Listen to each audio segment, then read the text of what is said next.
जमलेल्या माझ्या तमाम हिंदू बांधवांनो, भगिनींनो आणि मातांनो,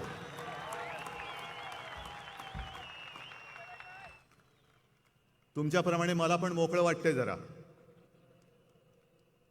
बऱ्याच दिवसांनी मैदानात उतरलेलो आहे. मोकळा श्वास घेतो आहे. अनेक विषयांवरती बोलायचं आहेच, पण आज सर्वप्रथम छत्रपती संभाजी महाराज यांना त्रिवार मानाचा मुजरा अभिवादन करतो. छत्रपती संभाजी महाराज म्हटल्यानंतर आणखीन काही बोलण्याची आवश्यकता नाही, पण काही वेळेला ज्यांना महाराष्ट्र म्हणजे काय आहे हे महाराष्ट्रात राहून ओळखता आलेलं नाही, त्यांच्यासाठी मध्ये मध्ये बोलावं लागतं. विषय म्हटलं तर बरेच आहेत. नेमकं कशावरती बोलायचा हा एक मुद्दा असला तरी हल्ली विशेषतः सर्व पक्ष जे आहेत आणि त्यातही जो एक खोटा हिंदुत्वाचा बुरखा घातलेला पक्ष आपल्यासोबत होता, ते देशाची दिशा भरकटत आहेत. मला आज मोठी गदा दिली. मी मध्ये एकदा बोललो होतो की आमचं हिंदुत्व हे कसं आहे, जे शिवसेना प्रमुखाने आम्हाला शिकवलं. आणि ते म्हणाले होते की मला देवळात घंटा बडवणारा हिंदू नको, तर अतिरेक्यांना बडवणारा हिंदू पाहिजे. आणि तोच धागा घेऊन आपण पुढे जातो आहोत. आणि मध्ये जे मी म्हटलं होतं की आमचं हिंदुत्व हे गदाधारी आहे आणि बाकीच्यांचं घंटाधारी आहे. बसा बडवत घंटा. काय मिळालं? घंटा. ती बघा गदा हलवत होतो.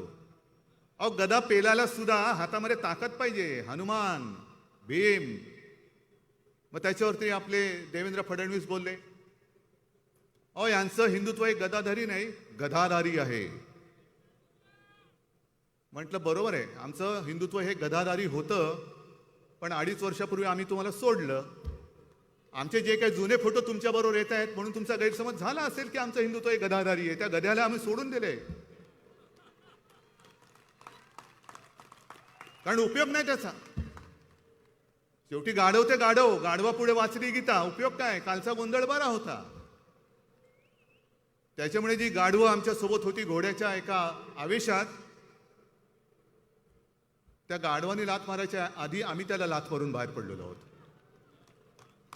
आता बसा, काय करायचं ते बोमला. आज संजय राऊत जे बोलत होते, राहुल भट, एक महत्वाचा विषय आहेच. जो एक भ्रम निर्माण केला जातोय आणि असा एक आवेश आणला जातोय की बस संपूर्ण देशातच नव्हे तर जगामध्ये हिंदुत्वाचे रक्षक हे भारतीय जनता पक्ष आहे. मग इकडे बसले ते कोण आहेत? हे जे हिंदू आहेत, यांच्या धमन्यामध्ये भगवं रक्त शिवसेना प्रमुखाने जे त्यावेळेला पेरलेलं आहे, रुजवलेलं आहे. हा हिंदू काही मेल्या आईचं दूध प्यायलेलं नाहीये. कोणाची बिचार आहे बघतो ना हिंदुत्वावरती घाला घालण्याची. हिंदुत्वावरती तर मी बोलणारच आहे, पण त्याआधी 1-2 मुद्दे जे महत्वाचे आहेत ते तर मला बोललेच पाहिजेत, कारण ते असे सोडून देता येणार नाही. स्लिप ऑफ टंग म्हणून ते मुद्दे काही सोडता येणार नाही. मधल्या काळामध्ये म्हणजे आपण 1 मे जेव्हा या इकडे जिओ सेंटरमध्ये साजरा करत होतो, त्याच दिवशी भारतीय जनता पक्षाची सभा होती. आणि त्या सभेमध्ये देवेंद्र फडणवीस चुकून बोलून गेले. जे पोटात होतं ते ओठावरती आलं. जी त्यांच्या मालकाची इच्छा आहे ते बोलून गेले की आम्ही मुंबई स्वतंत्र करणार. अहो, तुमच्या मालकासकट तुमच्या 1760 पिढ्या जरी आल्या ना, तरी हा जिवंतपणा जो इकडे मर्द मावळ्यांमध्ये आहे. आणि शिवसेना प्रमुख बोलले होते ते मी पुन्हा बोलतो, मुंबई मराठी माणसाने रक्त सांडून हौतात्म्य पत्करून मिळवलेली आहे. ती आंदण मोडून मिळालेली नाही, मिळवलेली मुंबई आहे. आणि या मुंबईचा लचका जो कोणी तोडण्याचा प्रयत्न करेल त्याचे तुकडे तुकडे केल्याशिवाय हा मर्द मराठा, मराठी आणि हिंदू बसल्याशिवाय राहणार नाही. करून टाकणार आम्ही. पण हे असं चालेल नाहीये. आता मला असं वाटायला लागलं की ही जी आपली जागा आहे, ज्या जागेवरती आपली सभा होते, इकडे ते बुलेट ट्रेन आणतायत. देशातली पहिली बुलेट ट्रेन अहमदाबाद ते मुंबई. कोणी मागितले? आपण मागितले? पाहिजे तुम्हाला? झाली उद्या समजा मुंबई आणि अहमदाबाद बुलेट ट्रेन झाली, आपल्यापैकी किती जाणार तिकडे आणि किती लोक येणार इकडे? हा जो डाव चाललेला आहे, हा मुंबई तोडण्याचा डाव चाललेला आहे. मुंबई स्वतंत्र करणार म्हणजे काय करणार? देश आपला काय पारतंत्र्यात आहे, मुंबई पारतंत्र्यात आहे. पण मुळामध्ये मला देवेंद्र फडणवीसांना विचारायचं आहे की तुमचा पक्ष तर तेव्हा नव्हता, आमचाही नव्हता, पण तुमची मातृसंस्था जी आहे संघ, तिला आता 2-4 वर्षात 100 वर्ष होतील. त्यावेळेला संघ अस्तित्वात होता स्वातंत्र्यपूर्व काळात. पण एकदाही संघ आपल्या देशाच्या स्वातंत्र्य लढ्यात उतरलेला नाही. असेल तर दाखले दाखवा.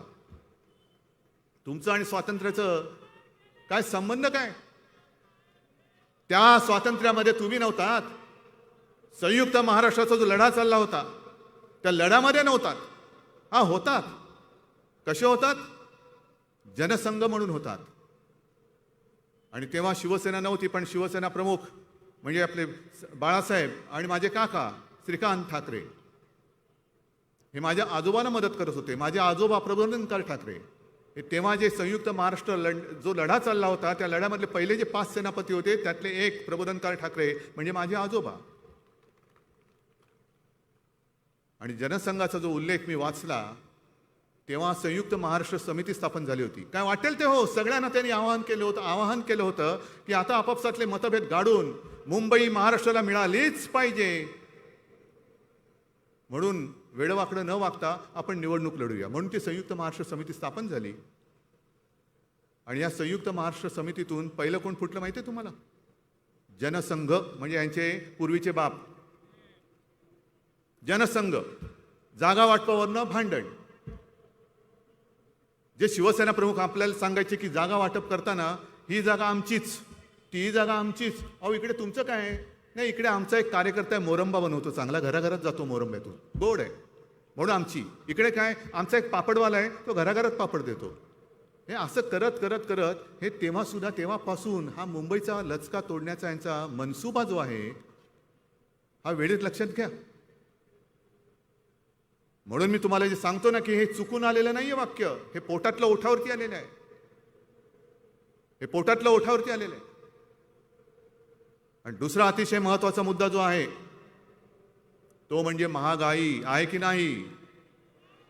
म्हणजे हिंदुत्व तर आहेच, कारण हिंदुत्व आमचा श्वास आहे आणि मराठी आमचा प्राण आहे, हे आम्हाला सिद्ध करण्याची गरज नाहीये. पण महागाईच्या मुद्द्यावरती बोलतच नाहीये कोणी. बरं, गेल्या 8-15 दिवसापूर्वी बऱ्याच दिवसांनी जेव्हा पंतप्रधानांनी एक कोविडवरती सभा घेतली, त्या सभेमध्ये त्यांनी कोविडवरती एक इलाज सांगितला. कळला तुम्हाला? पूर्ण राज्याचे, देशातल्या राज्याचे मुख्यमंत्री तिकडे होते. 5 मुख्यमंत्र्यांना बोलायला दिलं. मी आपला IPL बघितल्यासारखं बघत होतो. मला त्या बैठकीत बोलायचं नव्हतं. बरं, सगळे 5ही जण बोलले. बोलल्यानंतर माननीय पंतप्रधान हे समारोप करताना काही एक दिशा दाखवतात. सगळं काही बोलल्यानंतर मला वाटलं आता संपेल. मग अचानक युद्ध कसं सुरू आहे, त्यांनी महागाई कशी वाढते, ते करत करत करत त्यांनी कोविडवरचा एक उपाय सांगितला की तुमच्या राज्यातले पेट्रोल आणि डिझेलचे दर कमी करा. म्हणजे आम्ही बाकी GST वगैरे देणार नाही, त्याच्याबद्दल बोलायचं नाही, म्हणजे वेळेत GST मिळेल याची खात्री नाही, पण तुम्ही तो दर कमी करा म्हणजे करोना कमी होईल असं मला वाटलं. पण एक तर आमचं जे काही देणं आहे ते तुम्ही देणं देत नाहीत वेळेवर. नुसतं ओरबाडायचं. तुम्हाला मुंबई फक्त आणि फक्त ओरबाडण्यासाठी पाहिजे. आम्हाला मुंबई ओरबाडण्यासाठी नको आहे. ती जर का आम्ही ओरबाडत बसलो असतो ना तर आज हा असा लाखोच्या संख्येने मुंबई आणि मुंबईच्या परिसरातला तमाम हिंदू, मराठी आणि सगळे भाषिक इकडे एकवटले नसते. ज्या ज्या वेळेला मुंबईवरती कोणती आपत्ती येते तेव्हा पहिला धावून जाणारा हा शिवसेना प्रमुखांचा शिवसैनिक आहे. कोणती आपत्ती हो, नैसर्गिक हो, घातपात हो, स्वतःच्या जीवाची, कुटुंबाची पर्वा न करता त्या संकटात उडी मारून तो इतरांना वाचवत असतो. मग तिकडनं वाचल्यानंतर रक्तदान करायला सुद्धा अंगामध्ये मर्दाचं रक्त असावं लागतं. ते शिवसेनेमध्ये अनेक गोष्टी आहेत. या गोष्टी आपण बोलून आता सांगायलाच पाहिजेत. कारण आता जे भारतीय जनता पक्षाने सुरू केलेलं आहे ते हेच आहे. एक तर तुम्हाला मोकळेपणाने सांगतो, मी मागे एकदा बोललो होतो की आमची 25 वर्ष युतीमध्ये सडली, हो सडलीच. कारण आम्ही ओळखलंच नव्हतं, हा मित्र नाही हा शत्रू आहे. पण हिंदुत्वाचा बुरका फाटल्यानंतर त्याचा भेसूर, विकृत आणि विद्रूप चेहरा जो आता आम्ही बघतो आहोत, आम्ही अजून आमचा विश्वास बसत नाही. हाच का तो आपला मित्र ज्याला बाळासाहेबांनी जोपासलं होतं आणि आम्ही आमच्या डोक्यावरती घेऊन नाचत होतो? हाच तो. किती भयानक पद्धतीने आणि वाईट पद्धतीने अंगावर येत आहेत. दरवेळेला आम्ही काय म्हटलं का, आम्हाला सांगितलं जातं तुमच्या सामनामध्ये काय येतं. काय येतं सामनामध्ये? आमच्या सामनामध्ये जे येतं ते देशाच्या आणि राज्याच्या हिताचं असतं, हिंदुत्वाच्या हिताचं असतं आणि ते येणारच. पण संजय राऊत इकडे बसलेले आहेत. मला कोणीही सामनामधला एक लेख काढून दाखवावा की ज्या भाषेमध्ये ही यांची सगळी लांडग्यांची पिलावळ आपल्या अंगावरती येते, कुटुंबियांना बदनाम करते, सगळं काही करते. अशा भाषेत आम्ही मोदीजींचा अपमान कधीतरी केला आहे का? एक लेख मला काढून दाखवा. याला म्हणतात संस्कार, याला म्हणतात संस्कृती. आणि तीच तुम्ही सोडल्यानंतर तुमचं हिंदुत्व राहिलं कुठे? आज महागाईच्या मुद्द्यावरती बोलताना मला काही दिवसांपूर्वीच एक मी मुद्दाहून बातम्या ठेवल्या तिकडे. हा 1973 सालचा काँग्रेस सत्तेवर असताना हा फोटो आहे. अटल बिहारी वाजपेयी, तो व्हिडिओच आहे, याच्यामध्ये तो फोटो नाही आलेला. पण तेव्हा वाजपेयींनी बैलगाडीतून संसदेत गेले होते. बैलगाडीतून वाजपेयी गेले होते. का गेले होते? पेट्रोलची दरवाढ झाली. किती दरवाढ झाली होती आठवते तुम्हाला? 7 पैसे. 7 पैशांनी पेट्रोलचे दर वाढले म्हणून भारतीय जनता पक्षाने एक मोर्चा काढला आणि त्याच्यामध्ये स्वतः अटल बिहारी वाजपेयी हे बैलगाडीतून संसदेत गेले होते. मग तो संवेदनशील भाजप गेला कुठे आज? जे तुम्ही सांगता की शिवसेना बाळासाहेबांची नाही, कोण आहे ते? आणि ही जर बाळासाहेबांची शिवसेना नसेल तर तुमचा भाजपा तरी आज अटलजींचा वगैरे राहिला आहे काय? मला आठवते मुंबईच्या इकडेच कुठेतरी एक प्रबोधिनी आहे, रामभाऊ माळगी प्रबोधिनी, आणि तिकड्यांची चिंतन कुंथन वगैरे सगळं तिकडे चालतं. कधी चिंतन करत बसतात, कधी कुंथत बसतात. पण तरी देखील मी स्वतः तिकडे गेलो. मला फार अभिमान वाटला. प्रमोद महाजन ते त्या माळगी प्रबोधिनीची एक जबाबदारी पार पाडत होते. उत्तम सगळं साहित्य होतं, मार्गदर्शक होते, आणि तेव्हा तिथे जावंसं वाटायचं. मी त्यांना विचारलं काय करताना? आम्ही इकडे कार्यकर्त्यांचं प्रशिक्षण शिबिर घेतो, कार्यकर्ता कसा असायला पाहिजे, राजकारण कसं करावं वगैरे वगैरे सगळी बौद्धिक देतो. मग आता प्रश्न पडतो ती प्रबोधिनी जी काय आहे रामभाऊ माळगी, तिकडे हे तुम्ही शिकवलत का? ही तुमची पिढी, ही तुमचं प्रॉडक्ट आहे का? का त्याच्यामध्ये जे काय होते ते गेले कुठे आता? रामभाऊ माळगी प्रबोधिनीमध्ये जे शिकलेले होते ते गेले कुठे आता? दिसतच नाही. आता जबाबदारी कोणावर आहे? कोणावर आहे? हा नाही, सहस्त्रबुद्धे गेले वर म्हणजे दिल्लीत. नाही, कोणालाच माहिती नाहीये. मग हे शिकवते तिकडे. मग एवढं खोटं नाटक बोलायचं आपण. काय होतं आपल्याकडनं ते होणार नाही. आपण कमी कुठे पडतो? सगळ्या बाबतीत आपण उजवे आहोत, पण कमी कुठे पडतो? आपण खोटं नाही बोलू शकत. आणि खोटं बोलणं हे त्यांच्या हिंदुत्वात बसतं, आपल्या हिंदुत्वामध्ये बसत नाही. हा फरक आहे दोघांच्या हिंदुत्वामध्ये. आणि आज सुद्धा जो प्रकार संजय राऊतांनी सांगितला की काश्मीरी पंडित तो राहुल भट सरकारी कार्यालयामध्ये घुसून त्याला गोळ्या घातल्या, घुसून.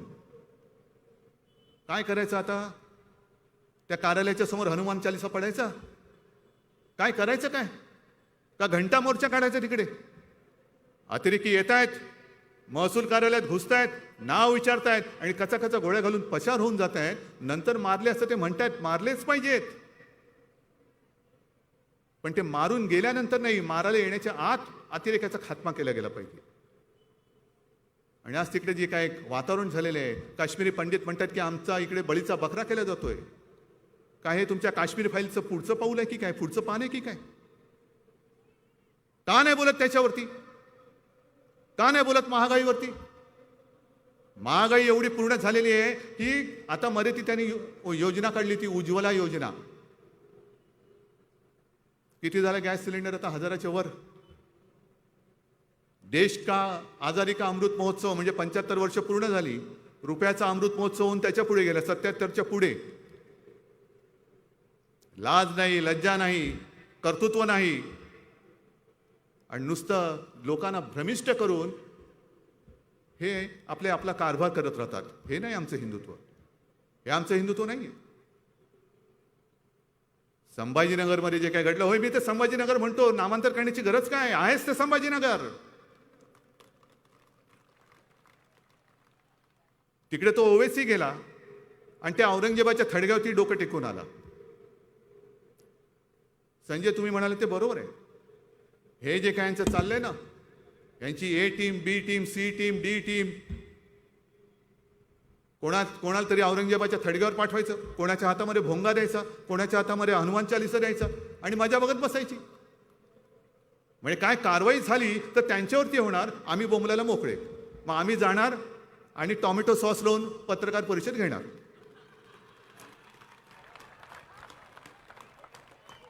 हे तुमचं शौर्य.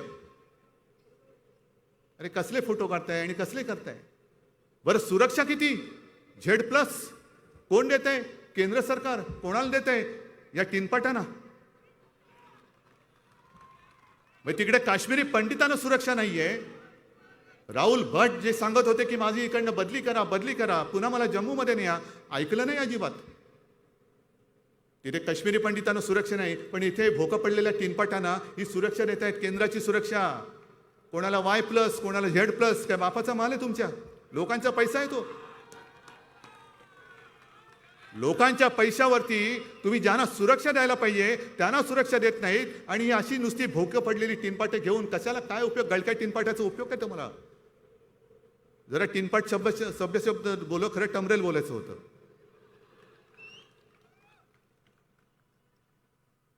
पण या पद्धतीने यांचा सगळा कारभार चाललेला आहे. आणि आमच्या हिंदुत्वाचं मोजमाप घेणारे तुम्ही कोण?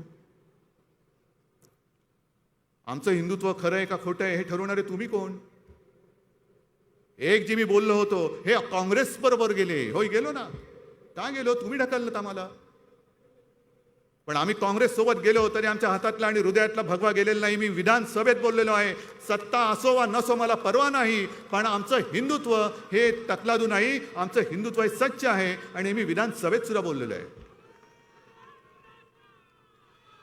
काँग्रेस बरोबर गेले म्हणून आणि हिंदुत्व सोडलं. काय हिंदुत्व म्हणजे काय धोतर वाटलं तुम्हाला? कधी नेसलं, कधी सोडलं, कधी म्हणजे नेसायला तर ठीक आहे, सोडायला तरी लाज तुम्हाला नसेल वाटत. पण हिंदुत्व ही अशी नेसण्याची आणि सोडण्याची गोष्ट नाहीये. आम्ही काँग्रेस सोबत गेलो, उघड गेलो. तुमच्यासारखा सकाळचा शपथविधी नाही केला आम्ही. मग तुम्ही केलं तर पवित्र आणि आम्ही केलं तर अपवित्र. आम्ही राष्ट्रवादी बरोबर गेलो तर दगा दिला, आणि तुम्ही सकाळी शपथ घेतली ते काय होतं? आणि म्हणून मी म्हटलं होतं की सकाळचा शपथविधी आणि तो तुमचा प्रयत्न जर यशस्वी झाला असता तर सगळे नवाब मलिक बिलिक, सगळे अनिल देशमुख हे तुमच्या मांडीला मांडी लावून काय तुमचं गुणगान करत बसले असते असं तुम्हाला वाटतं की काय? का तुम्ही त्यांचं केलं असतं? आम्ही काँग्रेस सोबत गेलो, पण तुम्ही NDA मध्ये किती पक्ष जमवले होते? या आधी म्हणजे गेल्या राष्ट्रपती निवडणुकीच्या वेळेला एक NDAची बैठक झाली. तेवढी एकच बैठक मी पार पडली होती त्याच्यात. आणि त्या बैठकीत गेल्यानंतर मी बघितलं 30-35 लोक बसले होते. माझ्या बाजूला नितीन गडकरी होते. म्हटलं हो ही लोक कोण? होय आपल्या NDAतले सहकारी. अरे काय काय लोकांचा एक सुद्धा खासदार नव्हता, पण NDAचे सहकारी. हे सगळे NDAचे सहकारी, ह्याच्यापैकी किती जण हिंदुत्ववादी म्हणून तुमच्यासोबत आले होते? काय नितीश कुमार आले होते? जे नितीश कुमार बोलले की मला म्हणजे त्यांना संघमुक्त भारत करायचा आहे, ते नितीश कुमार हे हिंदुत्ववादी म्हणून तुम्ही मांडीवर घेतलं का? आणि आता सुद्धा गेल्या आठवड्यामध्ये ते बोललेत हे भोंग्याचं वगैरे बकवास आहे. घातलं तुमच्या भोंग्यात पाणी त्या नितीश कुमारने. तुम्ही कुठे वाजवताय भोंगा तुमचा? काय हिंमत आहे का तिकडे नितीश कुमार समोर बोलायची? ओतलं त्याने भोंग्यात पाणी. तो हे चाळे मी नाही करणार इकडे. इकडे ज्याची त्याची मर्जी, ज्याने त्यांनी त्याच्याप्रमाणे पूजा अर्चा करावी. पण आणखीन एक जो महत्वाचा प्रश्न आहे, आज जे काश्मीरमध्ये चाललेलं आहे तेव्हाही सुरू होतं, आणि त्यावेळेला ह्याच बोगस हिंदुत्ववाद्यांनी भारतीय जनता पक्षाने मुफ्ती महम्मद सईद बरोबर सरकार स्थापन केलं होतं. काय मुफ्ती महम्मद सईद किंवा मेहबूबा मुफ्ती भारत माता की जय बोलतात का तुमच्या कानामध्ये वंदे मातरम बोलतात? पण काय आवेशाने सांगितलं, मी विधानसभेत बोललो तर मिरच्या लागल्या. नाही म्हणे, तिकडे आम्हाला आव्हान दिलं होतं की इथे तुमच्या निवडणुका कशा होतात ते आम्ही बघतो, म्हणून आम्ही निवडणुका घेऊन दाखवल्या. चांगली गोष्ट आहे. मग नाही, परत मग आम्हाला पाकिस्तानने आव्हान दिलं की तुम्ही सरकार कसं स्थापन करता हे दाखवा, म्हणून आम्ही सरकार स्थापन करून दाखवलं. कोणाबरोबर? मेहबूबा त्या मुफ्ती महम्मद बरोबर. आनंदाची गोष्ट आहे.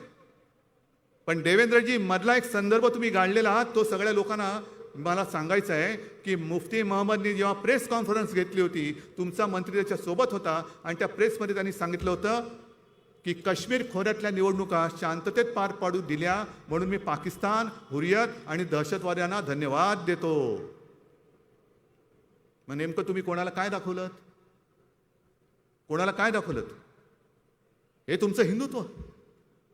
बरं तर बरं, ते म्हणतात बाबरीच्या वेळेला शिवसैनिक नव्हतेच, मी गेलो होतो म्हणे तिकडे. आता तुमचं वय काय होतं? काय शाळेच्या सहलीला गेलो होतात? काय शाळेची सहल होती का कॉलेजची सहल होती? चला चला चला चला अयोध्येला चला, चला चला चला चला अयोध्येला चला, असं काय होतं की बाबरी बघायला चला? काय तुमचं वय? बोलता किती? करता काय? मग तुम्ही आमच्यावरती जर का शंका व्यक्त करत असाल तर मी तुम्हाला थेट प्रश्न विचारतोय, तो तुम्ही तरी हिंदुत्वासाठी काय केलंय हे आता जनतेला कळून जाऊ द्या, देशाला कळू द्या. तुम्ही काय केलंय हिंदुत्वासाठी? बाबरी तर पाडली नाहीच. तुम्ही जर का देवेंद्र तिकडे खरंच गेला होतात ना, तर नुसता चढायचा प्रयत्न केला असता तरी बाबरी तुमच्या वजनाने खाली आली असती. हे लोकांना श्रमच करावे लागले नसते. तुम्ही नुसता प्रयत्न, एक नुसता पाय टाकला असता तर बाबरी खाली आली असती. पण आता म्हणतात ती मशीद नव्हती, तो ढाचा होता. अच्छा, मग तेव्हा एवढं टिपेला सगळं काय केलं होतं? बाबरी मंदिर पाडलं आणि मस्जिद बांधली, मंदिर पाडलं मस्जिद बांधली. आणि मला आठवत आहे, मी साक्ष आहे, सगळ्यांना लाखोच्या करोडच्या संख्येने अयोध्येला बोलवलं होतं. त्याच्यात शिवसैनिक पण होते. आडवाणींचा मुलाखतीचा तो व्हिडिओ आहे. त्यांनी सांगितलं की ती जी लोक चढली होती ती मराठी बोलत होती, म्हणून मी प्रमोदला सांगितलं जा जरा बघून ये. प्रमोद गेला, पण प्रमोदचं देखील ती ऐकायला तयार नव्हती. मग अशी प्रमोदचं सुद्धा ऐकायला तयार नसलेली माणसं, मराठी माणसं कोण असतील दुसरी?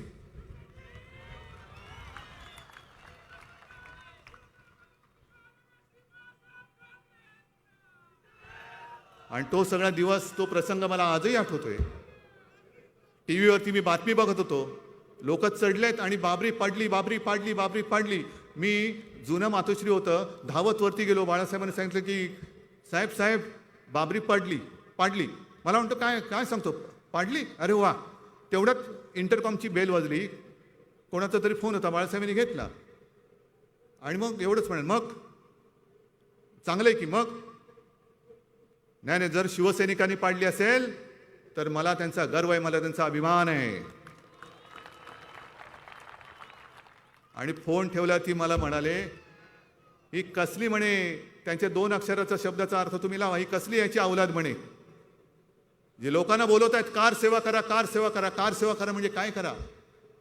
काय अयोध्येला येऊन गाड्या धुवायचे आहेत कार सेवा करायची म्हणजे? हे असलं नेतृत्व आहे, पुचाट नेतृत्व आहे.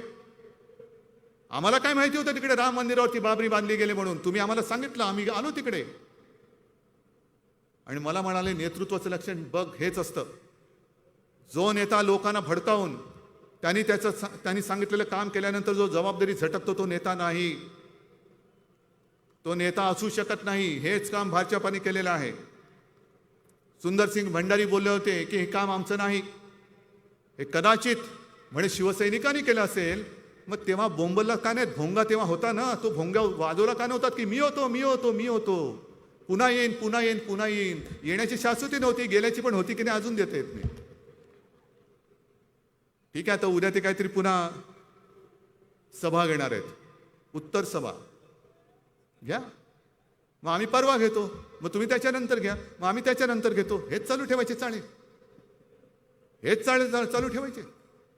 उत्तर द्यायची असतील तर जनता जी आज महागाईने होरपळलेली गेलेली आहे तिला उत्तर द्या. आम्हाला कसलं उत्तर देताय? याला उत्तर देणं शक्य आहे तुम्हाला? हे इकडे जे काय जमलेलं आहे ही नुसती गर्दी नाहीये.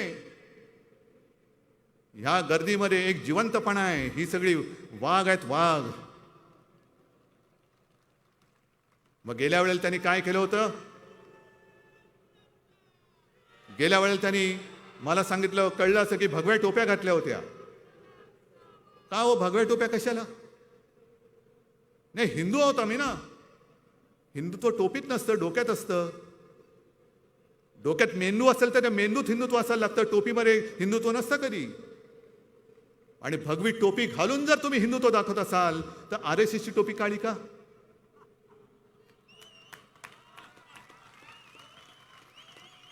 RSSची टोपी का? ही अशी सगळी विकृत माणसं. तुम्ही म्हणजे हिंदू नाही. ठीक आहे ना, आम्ही कुठे म्हणतोय की आम्ही म्हणजेच हिंदू, पण जे दिसतंय ते सत्य आहे, ते सांगण्याची आम्हाला गरज नाही. आम्ही हिंदू आहोत की नाही हे ठरवणारे तुम्ही नाही आहात. पण एक गोष्ट नक्की की तुमचं विकृत हिंदुत्व हे आम्हाला मान्य नाही. ही विकृती आहे. शिवसेना प्रमुखाने हिंदुत्वाचा विचार दिला, तुम्ही त्या हिंदुत्वाचा विकार करतात. आणि अशी विकारी माणसं ही देशाचा कारभार काय करणार? मनोरुग्ण आहेत ही लोक. आजच मी येताना टीव्हीवरती बातम्या बघत होतो, कोणत्या दिशेने आपण चाललेलो आहोत. संजय राऊत म्हणाले की देशाला दिशा दाखवा. काय दिशा दाखवायची? दुर्देशाकडे आपण दुर्देशाकडे चाललेलो आहोत. कोण थांबवणार? ज्यांच्यावरती विश्वास टाकला तोच जर का केसाने गळा कापणार असेल तर मग देश कोणाच्या हातामध्ये द्यायचा, कोणी हातामध्ये घ्यायचा? आता येताना मी टीव्हीवरती बातमी बघितली, एक कोणतरी बाई आहे, तिने शरद पवारांवरती कॉमेंट केली. फार विचित्र कॉमेंट आहे. काय घरी आई वडील आजी आजोबा भाऊ बहीण आहेत की नाही? संस्कार काय होतात की नाही तुमच्यावरती? संस्कार काय होतात की नाही? किती काही जरी झालं तर बाई तुझा संबंध काय? कोणावरती बोलतेस? काय बोलतेस? जर हे तुझं वक्तव्य असेल, तुझ्या मुलांचं काय होणार? ती काय होणार उद्या? हा जो सुसंस्कृतपणा आहे तो आपल्या देशातनं आणि आपल्या राज्यातनं जात चाललेला आहे. तो आपल्याला जपायचा. ते खरं हिंदुत्व आहे. सुसंस्कृतपणा जपणं. नाहीतर म्हणायचं कशाला? नुसतं श्लोक म्हणायचे, हे म्हणायचे आणि तिकडे जाऊन वाटेल ते करायचं. म्हणजे मग करून करून भागले आणि देवपूजेला लागले. हे हिंदुत्व? या सगळ्या चित्रविचित्र गोष्टी ह्या टाळल्या गेल्या पाहिजेत. हे सांगणारं आज दुर्दैवाने कोण दिसत नाही. हे काम आपल्याला करायचंय आहे ना. याच्यामध्ये आपण मुंबई स्वतंत्र करणार म्हणतात, कशासाठी करणार हे तुम्हाला मी सांगितलं. पण मुंबईमध्ये जी कामं आपण करतो आहोत ही अभिमानाने आपण सांगितली पाहिजेत. मुंबईमधल्या आपल्या या शहरातल्या एकमेव महापालिका असेल 8 भाषांमध्ये शिक्षण देतं. एकमेव महापालिका. CBSE ICSE वगैरे हा सगळे जे अभ्यासक्रम आहेत हे आपली एकमेव महापालिका आहे, ती आपल्या शाळेमध्ये देते. म्हणजे आपल्या शाळेमध्ये यापूर्वी जी काही परिस्थिती होती, कोणी जर का विचारलं की तुमचा मुलगा जातो कुठे, तर लोक कदाचित तेव्हा लाजत होते की महापालिकेत शाळा. कारण महापालिकेत शाळा काय असणार? गरिबांची शाळा, फुकटची शाळा, ह्याच्यात काय अभ्यास असणार?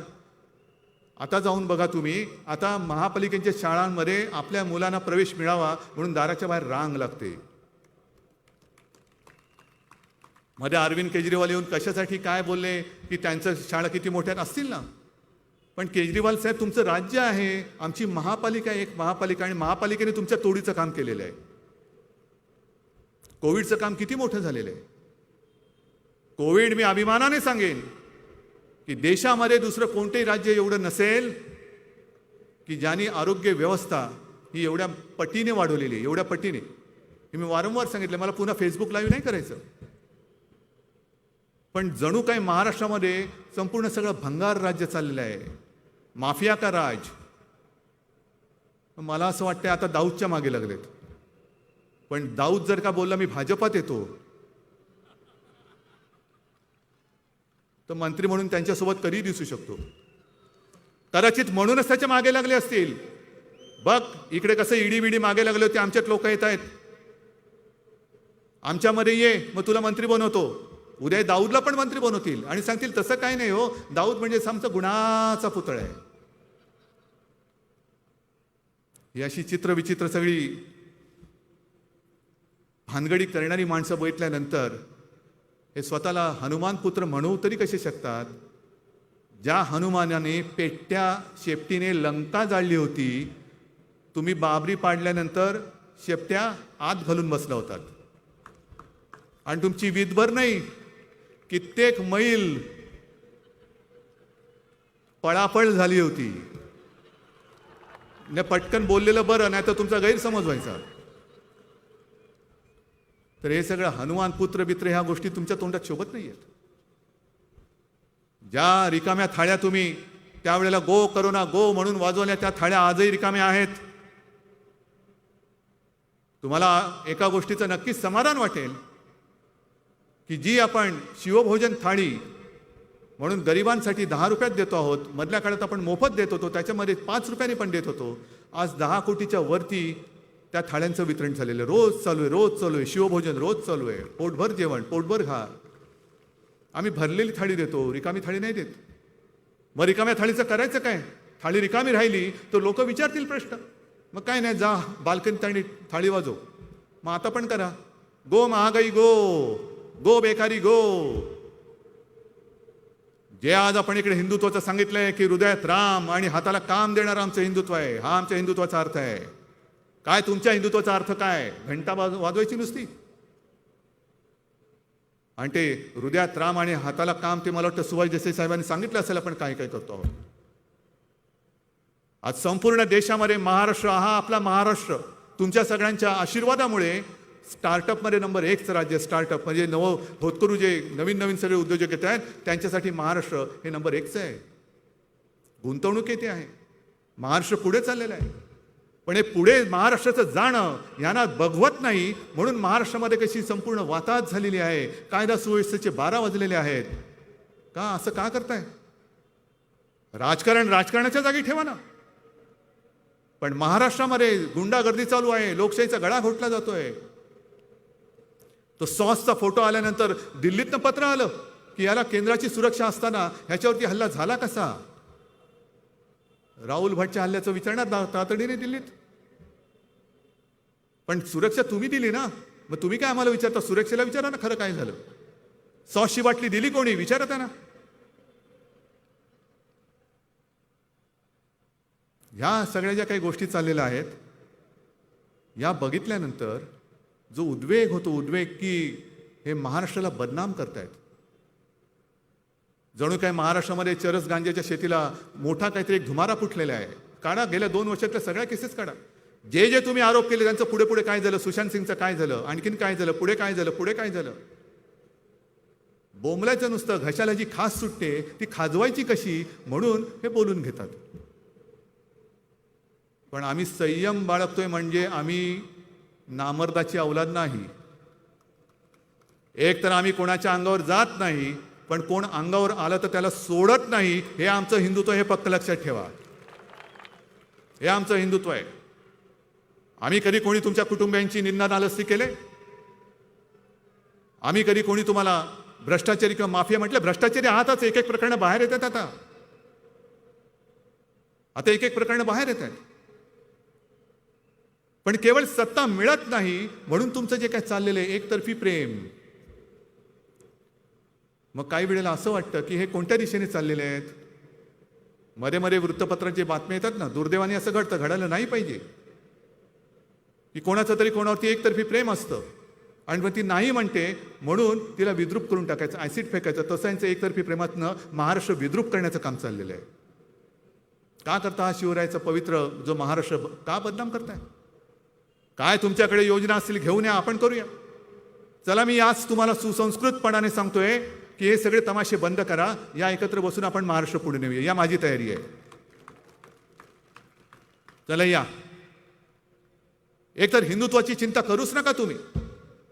कोणी मायेचा पूत निदान या महाराष्ट्रामध्ये भगव्याला हात घालू शकणार नाही, हिंदुत्वाला तर ओरखडा सुद्धा काढू शकणार नाही. एवढं मजबूत सरकार, आणि सरकारपेक्षा जास्त मजबूत हे शिवसेना प्रमुखांचे मावळे इकडे बसलेले आहेत.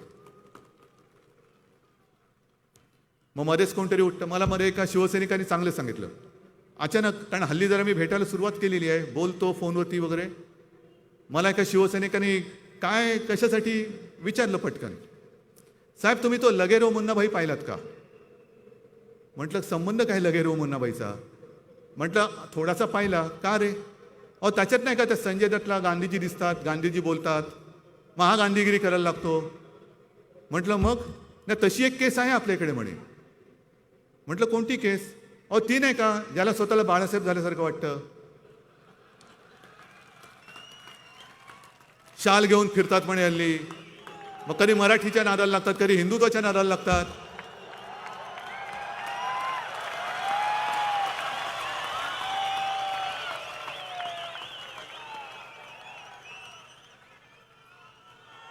म्हटलं अरे त्यातला मुन्नाभाई जो आहे ना तो लोकांचं भलं तरी करत होता, हा कुठला मुन्नाभाई काढलास तू?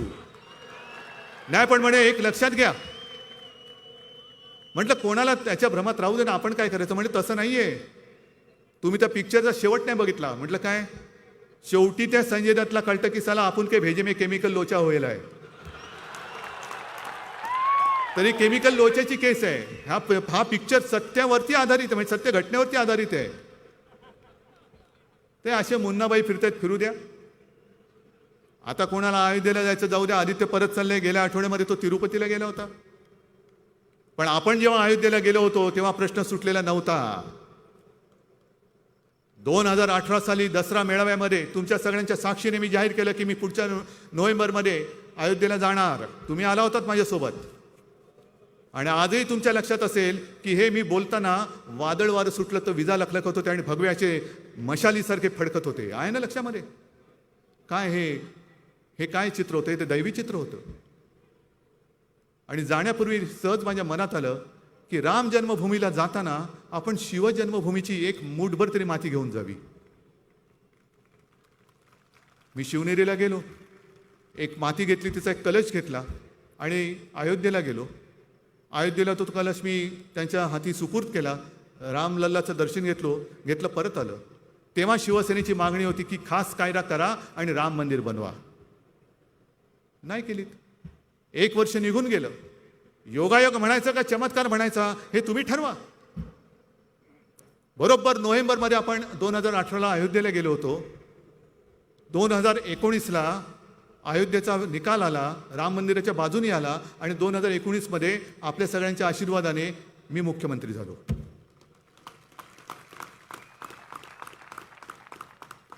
हे आहे ना कुठेतरी आमच्या पूर्वजांची पुण्याई आहे, आई वडिलांचे आशीर्वाद आहे, तुमच्या सगळ्यांचं प्रेम आहे. पण त्याचं भांडवल करण्याची आम्हाला गरज नाही लागली. आता अष्टविनायक यात्रा पण करतात, तीर्थयात्रा करतात, काशी यात्रा करतात, तशी अयोध्या यात्रा करू शकतात, कोणी करू शकतात. त्याच्यामध्ये दचकून जायचं काय कारण नाहीये. पण जे हिंदुत्वाबद्दल बोलताय तुम्ही, मग जे आपल्या या महाविकास आघाडी सरकारने केलेलं आहे की प्राचीन मंदिरांचा जीर्णोद्धार, कधीतरी देवेंद्र तुम्हाला सुचलं होतं हे? त्या मंदिरावरती भोंगा आणि झेंडा लावायला पुढे जाल, पण ते मंदिर टिकेल कसं हे तुम्ही कधी बघितलं? ते काम आपण करतो आहोत. पहिली 8 मंदिरं आपण निवडली सुद्धा, पण दुर्दैवाने केंद्रामध्ये तुमचं जे सरकार बसलं आणि त्याच्या खाली जे पुरातत्व विभाग आहे त्यांनी त्याच्यामध्ये मोडतापा घातलेला आहे. नाही करायचं म्हणे. आम्ही नाही करणार, तुम्ही नाही करायचं. अरे मंदिरं आमची, मंदिरं माझ्या राज्यातली, तुम्ही कोण टिकवजीराव? ही अशी जी काय खाती आहेत ना ज्याला तत्व नाही, त्याला पुरा एकदा, तर ती पुरातत्व खाती होतील. म्हणजे मंदिरांचा आम्ही जीर्णोद्धार करतोय, ठीक आहे, तुमची देखरेख ठेवा. आम्ही काय त्याच्यामध्ये काय तुम्ही जसं FSI वगैरे तसं केलं तसं काय मंदिराचा FSI नाही वाढवणार. प्रधानमंत्री आवास योजना नाही तिकडे करणार.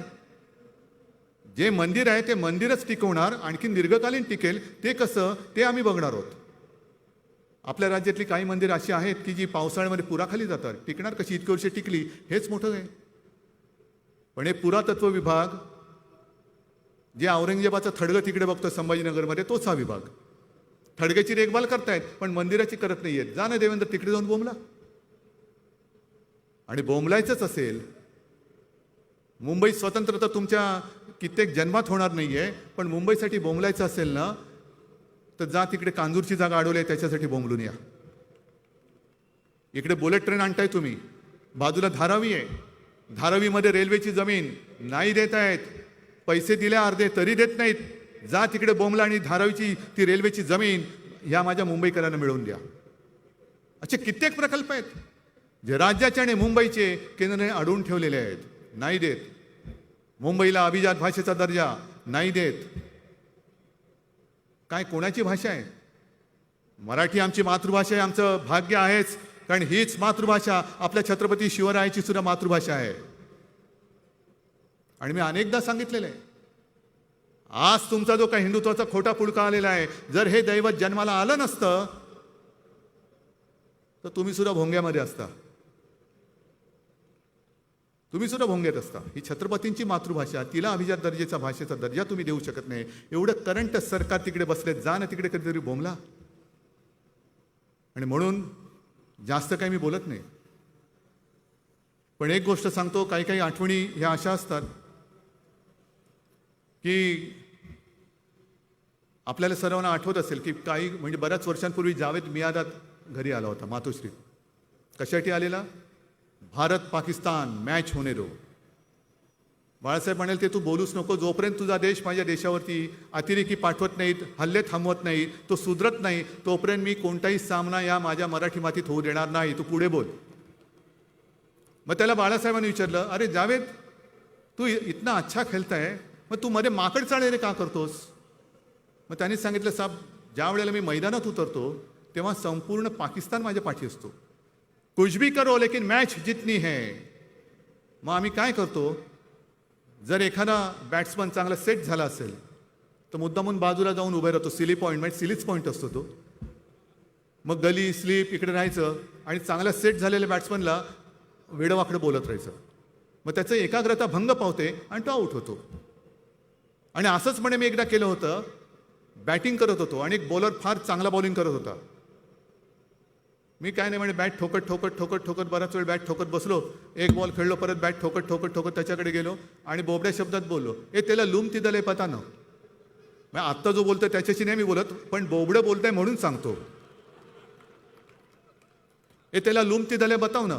तर म्हणे बॉलरने एकदा दोनदा दुर्लक्ष केलं, शेवटी विचारलं क्यू, त्याने दरवाजे पे छकडा मारना है. मग तो बॉलर जो भडकला त्याचं एकाग्रता गेली, लेन लाईन चुकली आणि मी ठोकून घेतल्या रन्स. हे असे सगळे बोबडे बोल जे आपल्या कानावर येत आहेत त्याचा मी मागचा अर्थ सांगितला.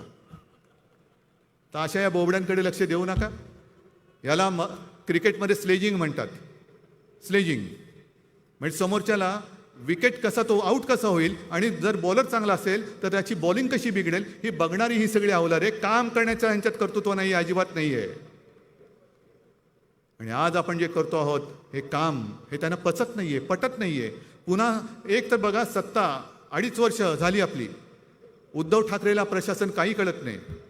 हे सरकार कसं चालणार? हे आत्ता पडेल, मग पडेल, आणखीन पडेल. पिकलेले आंबे पडतात 2 वर्ष पण सरकार नाही पडत आहे. मग शिवसेना यांच्यासोबत जाणार, मग शरद पवार यांच्यासोबत जाणार, मग काँग्रेस फुटतात, काहीच होत नाहीये. मग ईडी मागे लाव, CBI मागे लाव, तरी फुटत नाही. आणि तुम्ही खोट्या मार्गाने जर आमच्या मागे लागाल तर एक सांगून ठेवतो, तुम्हाला इकडनं सोडणार नाही. जर खोटे गुन्हे आणि जर आमच्या माणसाच्या मागे लागाल तर मग मात्र हा महाराष्ट्र जो पेटेल तर पलटा भुई थोडी करून ठेवेल.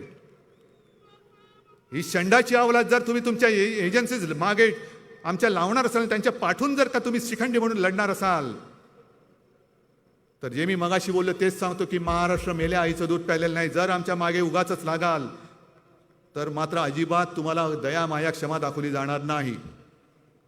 पण कायद्याचा दुरुपयोग जसा आम्ही नाही करत तसं तुम्ही करू नका, तुम्ही करू नका. लढायचं असेल तर सरळ या, आहोत आम्ही आहोत आणि तुम्ही आहोत आणि ही जनता आहे. ही जनता काय ते ठरवेल की महाराष्ट्रावरती राज्य कोणी करायचं, मुंबईवरती राज्य कोणी करायचं. पण आता खोटी नाटी आणि विकृत राजकारण, गलिच्छ राजकारण हे बंद करा. आता सुधरा, कधीतरी सुधरा. तिकडे लंकेमध्ये बघा काय चाललेलं आहे. लंका का पेटली? रावणाची लंका दुसऱ्यांदा का पेटली? कोणी पेटवली? साध्या लोकांनी पेटून दिली. ज्यांना राज्यकर्त्यांनी भुकं ठेवलं त्या भुक्या राहिलेल्या लोकांनी ही लंका पेटवलेली आहे. आणि म्हणून जे मी सांगतोय की आमचं हिंदुत्व हे घर पेटवणारं नाही तर घरातली चूल पेटवणारं असलं पाहिजे. घर पेटवणं सोपं आहे, पेटवा दंगली. काय मिळणार काय तुम्हाला? पण घर जरी अख्खं पेटलं तरी घरातली चूल नाही पेटू शकत. आम्हाला घरातली चूल पेटवायची. कशी पेटवणार चूल? उज्ज्वला योजनेचे 12 वाजले, गॅस गेला. मध्ये कोणीतरी सांगितलं की मोदीजींनी एवढं अनाज फुकट दिलं. अरे फुकट पण काय खायचं कसं? कच्चं डाळ दिली, तांदूळ दिली, काय बाकाण्यामध्ये चणे शेंगदाणे आहेत की काय कच्चे खात जायला? शिजवायची सोय काय? शिजवण्याची सोय नाही. रामचालिसा पडो. त्या रामाचा आणि हनुमान चालिसा, हनुमानाचा अपमान करू नका. ते हृदयामध्ये असायला पाहिजे जे आमच्या आहे. मी सुद्धा लहान असताना माझे आजोबा आमच्याकडनं रोज श्लोक प्रार्थना न चुकता करून घ्यायची. ती प्रार्थना मला सुद्धा येते. अगदी अर्जुनाने केलेलं दुर्गा स्तोत्र ते सुद्धा आज मला पाठ आहे. पण ते नुसतं पाठ करून काय उपयोग आहे? ते समजलं पाहिजे. आणि समजलं असेल तर तसं वागलं पाहिजे. तर तू जे काय करतोयस आणि वाचतोयस त्याच्यामध्ये काहीतरी अर्थ आहे. आणि हेच तर आपलं हिंदुत्व आहे. मला तुम्हाला एवढंच सांगायचं आहे की उगाच भलत्या सलत्या कारणं जी काही येत आहेत, बिचकून जायचं कारण नाही. तसे तुम्ही नाहीच.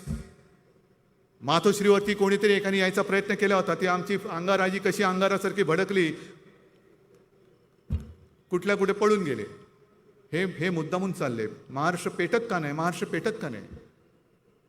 तर आज मी तमाम जनतेला मुद्दामून धन्यवाद देतोय. तुम्ही तर आहातच, पण महाराष्ट्रातील प्रत्येक बांधवाला, भगिनीला आणि मातेला मी धन्यवाद देतोय की करोनाच्या संकटा काळामध्ये तुम्ही जे काय सहकार्य केलं, असं सहकार्य मला नाही वाटत दुसऱ्या कुठे कोणी केलं असेल. आणि आता तुम्ही जो काय एक संयम दाखवत आहात, कारण करोनातून आपण बाहेर पडलोय, जरा कुठे आपले मास्क निघालेत, मोकळा श्वास घेतो आहोत, एक उद्योग चक्र फिरत आहे, गुंतवणूक येते. एक जो सर्वे होता माझ्याकडे, ती एकच शेवटची बातमी सांगतो की देश कोणत्या दिशेने चाललाय. हा सेंटर फॉर मॉनिटरिंग इंडियन इकॉनॉमीच्या ताज्या अहवालामध्ये आहे की गेल्या 5 वर्षामध्ये म्हणजे 2017 ते 2022 देशातील 2 कोटी जनतेचा रोजगार गेल्याचं नमूद करण्यात आलेलं आहे. ही ती बातमी आहे. कोण लक्ष देतं याच्याकडे?